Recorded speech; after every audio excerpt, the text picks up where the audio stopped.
కాళేశ్వరంలో అక్రమాలపై తెలంగాణ ప్రభుత్వం సిబిఐ విచారణకు ఆదేశించింది. ప్రభుత్వ నిర్ణయంపై బీజేపీలో భిన్న వాదనలు వినిపిస్తున్నాయి. అయితే కాంగ్రెస్ బీజేపీ కుమ్మక్కై కేసీఆర్ పై కక్ష సాధిస్తున్నారని బీఆర్ఎస్ ఆరోపించింది.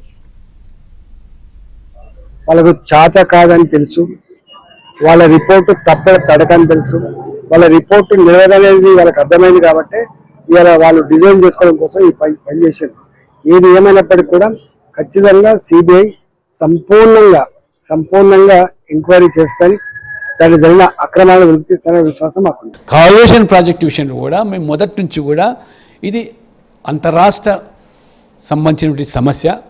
అనేక సంస్థలు, కేంద్ర సంస్థలు ఆర్థికంగా ఆదుకున్నటువంటి ప్రాజెక్టు కాబట్టి జరిగినటువంటి అవినీతి, దోపిడీ, కుంభకోణం కేంద్రం దర్యాప్తు సంస్థలైన సిబిఐ ద్వారా జరుగుతుందని చెప్తే ఎగతాళి చేసినటువంటి రేవంత్ రెడ్డి గారు, అపహాస్యం చేసినటువంటి వారు. ఆనాడు పిసిసి అధ్యక్షుని హోదాలో మాత్రం అన్ని ఆధారాలు ఉన్నాయి, నిగ్గు తేలుస్తాం, 6 మాసాల్లో మేము అధికారంలోకి వస్తే అని చెప్పారు. 22 మాసాలు పట్టింది. ఎందుకు మరి నిగ్గు తేల్చలేకపోయారు? ఏం ఒప్పందం జరిగింది మీ మధ్యలో లేదా కేసీఆర్ మధ్యలో? ఇవాళ కేసీఆర్ కూడా ఎందుకు మాట్లాడతలేదు? ఇవాళ బీజేపీ ఫస్ట్ నుంచి కాళేశ్వరం డిమాండ్ చేస్తూ ఉన్నది సిబిఐ కండి. మీరు అధికారులు మాత్రం అరెస్ట్ చేశారు. దాంట్లో ఉన్న రాజకీయ నాయకులు కానీ, దాంట్లో ఉన్న కాంట్రాక్టర్లు కానీ, దాంట్లో ఉన్న మీరు ఎవరిని కూడా విచారించలేదు, మీరు అరెస్ట్ చేయలేదు.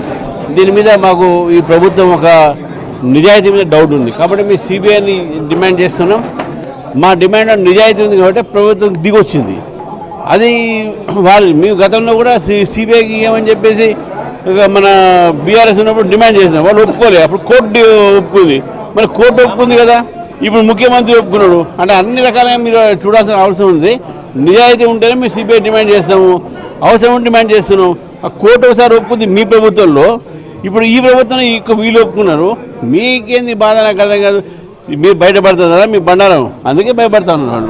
నిన్న అసెంబ్లీలో బీజేపీ, కాంగ్రెస్ పార్టీ సభ్యుల యొక్క ప్రసంగాలను గమనిస్తే బీజేపీ, కాంగ్రెస్, ముఖ్యంగా రేవంత్ రెడ్డి బీజేపీల యొక్క బంధం